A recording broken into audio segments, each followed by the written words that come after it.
Hola, queridos alumnos y amantes de la lengua y de la literatura en general. Vengo todavía más barroco, todavía más vistoso. Madre mía. Bueno, lleno de avalorios para hablaros de la poesía barroca. Como ya dije en el vídeo anterior, la poesía del barroco se divide para su estudio en dos corrientes poéticas distintas, el culteranismo y el conceptismo. Lo primero que tenemos que hacer es, bueno, hablar un poco sobre sus nombres. Conceptismo, vamos a empezar con él, viene de concepto, y un concepto era una asociación de ideas que se consideraba ingeniosa.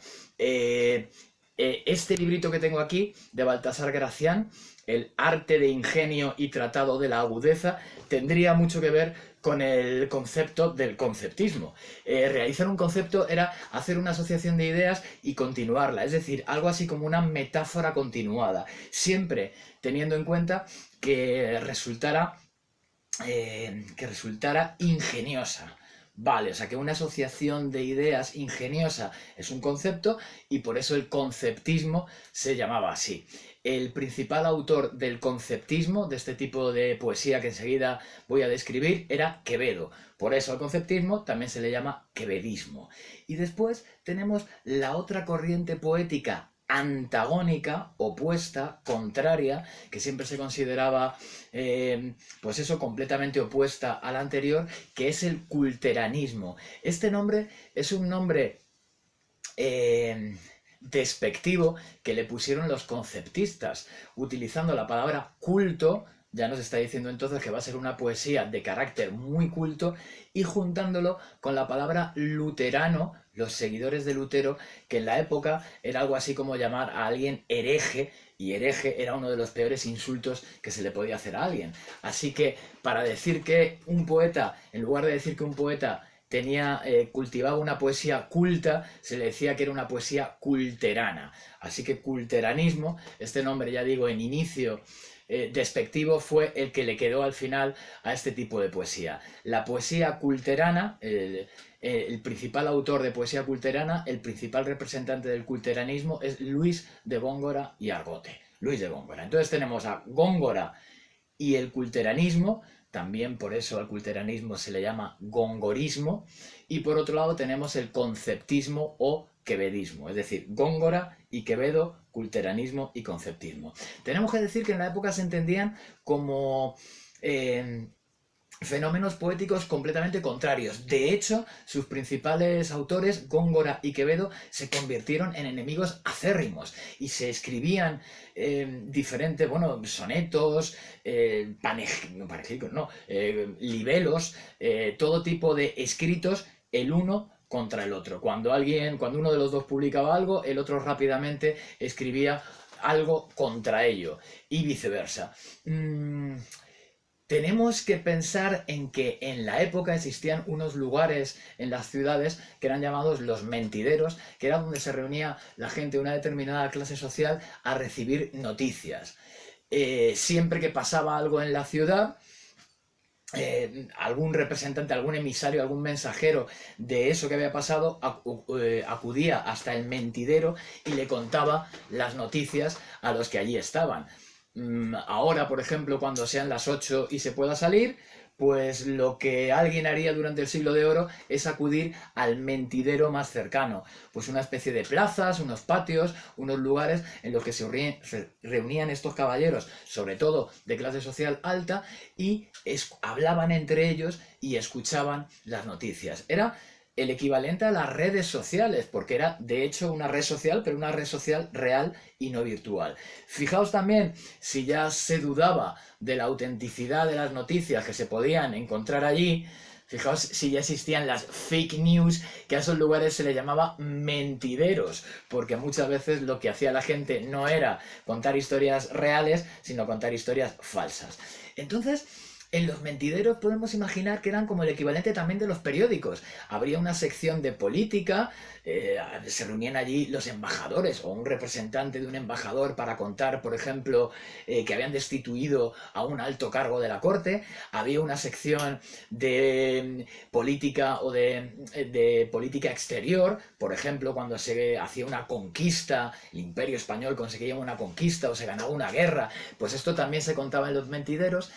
Había también una sección de cultura y también habría el equivalente a la sección de los cotilleos, esa sección de esas páginas que llamamos de la prensa rosa en la actualidad. Bueno, pues en esta sección de la prensa rosa muchas veces lo que se contaban eran las disputas entre los diferentes escritores de la época. Y entonces tenemos que pensar que estas disputas entre Quevedo y Góngora eran como la salsa rosa que le servía a mucha gente para pasar el rato. Era como un entretenimiento más. No sé si, espero que ninguno de los que está viendo este vídeo sea fan de programas como Sálvame, pero no sé si sabéis que en Sálvame pues tienen un guión. A uno le dicen por la mañana que se tiene que enfadar con otra, que la tiene que insultar, al día siguiente hacen las paces, etc.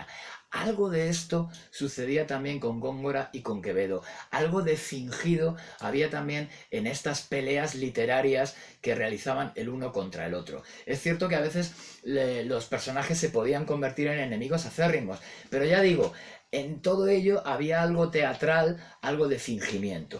Pero bueno, nos quedamos entonces en que Góngora y Quevedo, cada uno representaba un estilo de poesía distinto y que se llegaron a convertir en enemigos. Sobre la enemistad del uno contra el otro y sobre lo que escribía el uno contra el otro se podría hacer un vídeo y de hecho lo haré en próximas fechas si me alcanza el ingenio, ¿vale? Pero es muy interesante ver cómo uno escribió un soneto, el otro le respondía y así iban realizando casi lo que podemos llamar asaltos literarios o lo que llamaríamos hoy una batalla de gallos, ¿no? Solo que, por supuesto, en diferido, ¿no? El uno de Sevilla y el otro desde Madrid. Bueno, pues vamos entonces a empezar a decir qué es eso del culteranismo y qué es el conceptismo. Y vamos a ver enseguida que desde el principio se presentan como movimientos contrarios. El culteranismo es una corriente poética del barroco que pretendía, que daba, perdón, una primacía absoluta de la forma sobre el contenido. Es decir, importaba muchísimo más cómo se expresaba un contenido que el contenido mismo. El argumento solía ser un argumento banal o poco importante, pero estaba expresado con muchas palabras y de una manera muy bella. Por ejemplo, este librito contiene Las Soledades. En realidad es tan largo porque está lleno de notas y ahora enseguida iremos a ello. Pero el argumento de la primera soledad, que es más o menos esta parte, la soledad primera, una obra de Luis de Góngora, es que un hombre naufraga, llega hasta una playa, se encuentra con unos cabreros, come con ellos y después asiste a una boda. Ese es el argumento. Vaya un argumento. El argumento no importa, no tiene ninguna importancia. Ahora bien, está expresado en una forma, en un envoltorio que sí que es muy importante. El culteranismo pretende, seguimos con las características, ¿vale? Entonces, la primera, primacía de la forma sobre el fondo. Lo segundo es que el culteranismo pretende la creación de un lenguaje poético propio, por medio de la utilización de un montón de recursos literarios que, en primer lugar, dan belleza a la lengua, aportan belleza, como siempre intentan hacer los recursos literarios, pero que a la vez oscurecen el sentido del poema y obligan al lector a realizar un esfuerzo, un enorme esfuerzo interpretativo. Son como un jeroglífico. Cuando los leemos ahora no entendemos nada y decimos, pero bueno, estaba loca esta gente. A mí me costó mucho darme cuenta de esto, de que en realidad es un juego literario. Cuando lo lees dices, pero si no se entiende nada. Claro, eso es lo que quería Góngora. Quería crear un texto que no fuera comprensible para obligarte a intentar entenderlo. Es como si te estuviera diciendo, ¿tienes el ingenio necesario para saber lo que significan estos versos? Entonces, además de eso de la creación de la belleza, está ese juego literario de obligar al lector a un esfuerzo interpretativo. Uno de los problemas principales es que el lector modelo de esta literatura ha cambiado. El lector para el que estaba escribiendo Góngora era un lector culto, pero culto de la época, que sabía latín, que tenía conocimientos de griego y que tenía unos conocimientos y estaba habituado a unas figuras literarias que hoy por hoy no se utilizan. Entonces a nosotros nos cuesta tanto trabajo que normalmente las obras de Góngora deben ser traducidas al español, por muchas cosas. Enseguida lo veremos. Bueno, decíamos entonces que intentaba crear un lenguaje poético propio mediante la utilización de unos recursos. Bien, ¿cuáles son estos recursos? Pues algunos de los recursos que va a utilizar la poesía culterana con más frecuencia es el uso de cultismos, palabras tomadas directamente del latín o del griego, muchos de ellos introducidos por primera vez en español. Normalmente se toman del latín. Palabras como joven, que hoy tenemos como una palabra, bueno, pues habitual, la introdujo Góngora en una de sus obras. Palabras como utilizar copia en lugar de como el remedo de algo, con el sentido de abundancia, que era el sentido que tenía en latín. Émulo y un montón de palabras. Muchas de estas palabras se toman directamente del latín y son palabras esdrújulas. Y esta sería una segunda característica de la poesía culterana, que es el gusto por las palabras esdrújulas.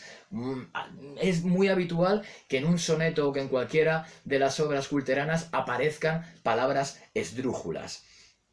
La tercera característica es el uso del hipérbaton. Un hipérbaton fuerte. Ya sabéis que el hipérbaton es la alteración del orden lógico de las palabras de una oración. Se utiliza un hipérbaton muy fuerte, que rompe la estructura sintáctica del español y la acerca al latín. Por ejemplo, poniendo el verbo al final o poniendo la preposición detrás de la palabra a la que se refiere. Fijaos, estas que me dictó rimas sonoras, culta sí, aunque bucólica talía. Así empieza la fábula de Polifemo y Galatea.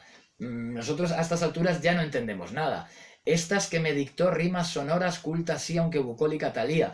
Lo tenemos que reordenar y resulta que estas se refiere a rimas. Entonces, esto quiere decir, estas rimas sonoras que me dictó la culta Talía, una de las musas, que era culta, aunque era campestre, era bucólica, fijaos, bucólica, ya una palabra esdrújula.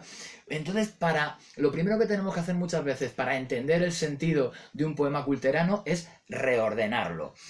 Además, hay un uso abundante, extenso, de la metáfora pura y de la perífrasis. Una perífrasis es dar un rodeo para comentar algo, para explicar algo. Lo que hace que muchos conceptos, incluso los más comunes, se expresan con muchas palabras y obliga otra vez a una lectura cuidadosa para no perderse.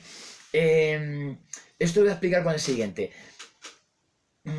Además, hay un uso abundante de alusiones mitológicas. Es decir, expresiones que se refieren a un personaje o a un concepto de la mitología, pero sin nombrarlo expresamente. Eso es una alusión mitológica. En lugar de decir Júpiter, decían el mentido robador de Europa. Toma ya, y tú tenías que saber que el mentido robador de Europa era el hombre que falsamente, con engaños, robó a Europa. Te tienes que conocer el mito y decir el que robó Europa, o sea, el que raptó Europa por medio de engaños, era Júpiter, era Zeus.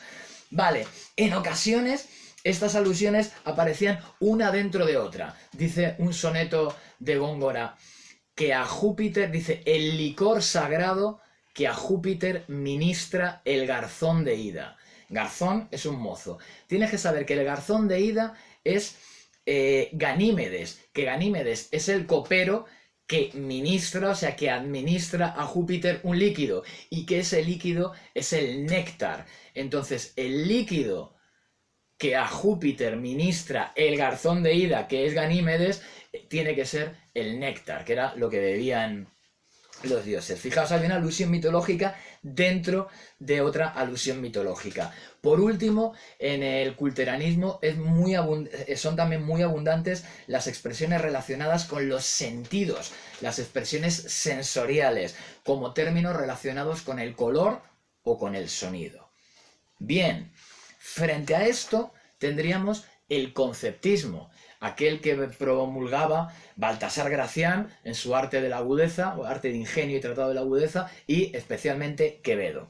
Esta es una corriente poética que se basaba en la agudeza del ingenio y en la asociación de palabras y de ideas. Buscaba la expresión de unas ideas ingeniosas con las mínimas palabras posibles. Fijaos, casi...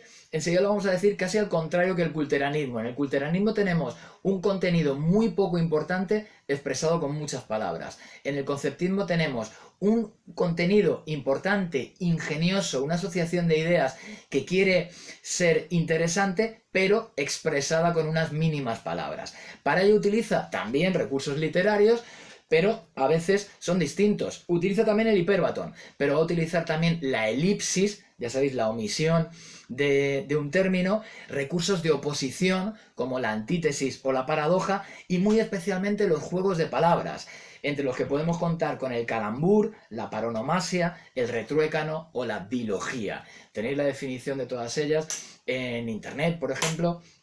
No me alargo más, ¿vale? Así, la expresión del conceptismo resulta muchas veces tan difícil de comprender como la del culteranismo, pero por algo distinto. Se aprecian dos diferencias principales.